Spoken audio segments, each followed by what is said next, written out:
thing that I've found in college that I tell people all the time is take advantage of the office hours for your professor.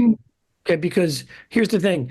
If you're in a philosophy class, an engineering class, a math class, and it depends. Some professors might not be great on their office hours, but I will say I was an English major and a government minor.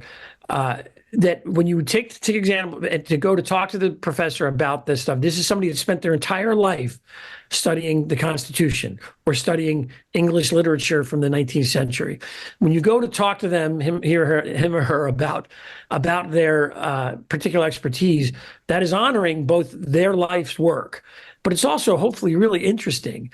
And by the way, on the pragmatic level, when it comes down to grade shifting, if somebody realizes this student has showed up, I really felt like there was an element of goodwill that like, okay, we're going from a B to a B plus. You know what I mean? Because this person showed up and really is concerned. But I mean, I know, Christine, you have big lecture classes, but I got to imagine some students make an impression on you that way, right?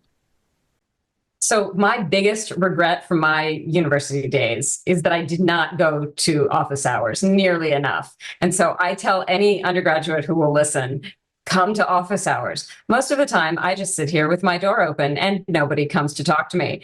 And were they to come talk to me, not only would I help them with the course material, but I talk to them about what letters of recommendation I might write to help them get a job. I would talk to them about who else I could introduce them to that would be useful in their career.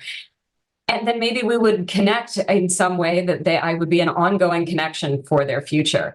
This was not something that I knew when I was 18, and I very much wish that I had. And so it's wonderful, Bill, that you actually put me saying that in your book. So that is in the freshman's Bible guide. Yeah. So I think that's a really important element. And Quinn, what you were talking about was Dale Carnegie in action, because this is this idea of opening and making a friendship with somebody by recognizing a mutual interest, but also complimenting them on something sincere. And so this is really just great, great social psychology in action. When I think about college in a kind of without my professor hat on. So when I have my professor hat on, I guess I want you to really learn the course material. But when I have any other hat on and I think about college, I think about it much more in terms of social capital than in terms of human capital. So human capital is the investment you make in yourself and what you know and what you're maybe learning in college. But social capital is about who you know.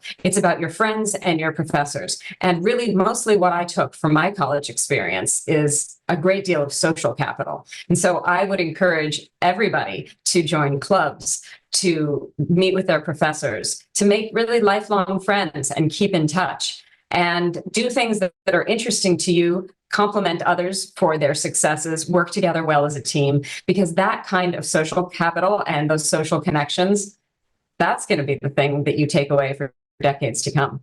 There's a huge network of people at your college that expands out through thousands of other people with alumni, professors, et cetera, friends that are part of the experience. And like Christine said, we talk about the book about getting involved beyond just your classes, but getting involved in things that really excite you and interest you, and forming bonds outside of the classroom, like you were saying. I know in my own life, many years later, these are friendships that have been deep parts of my life. And also, they've even had professional implications I would never have been aware of many years later as well. And I'll just add one last point to sort of tie in some of the multiple themes that came up in this conversation, and then just really concretely added my experience to it, which is to say what you just said. A lot of people get into this game or get into the idea or the thought, or it feels promoted to them that they have to do everything. And so they try and do everything. They try and do all of the clubs, and they try and have all of the social outings, and they do all the classes, and they're trying to do their best in all of them. And while that's admirable, and I think that's great, and that might work for one or two people, I think ultimately what really helped me, and it helped me socially, it helped me have meaningful connections.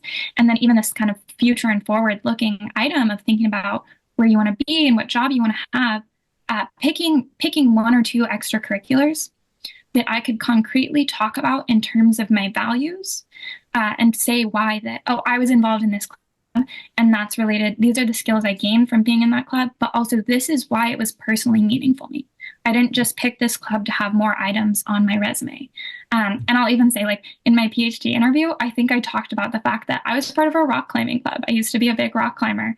And And like that was part of my PhD interview because I could talk about how it was related to things that I'm academically interested in, but then also more concretely some of my values and how I get involved in various ways on campus.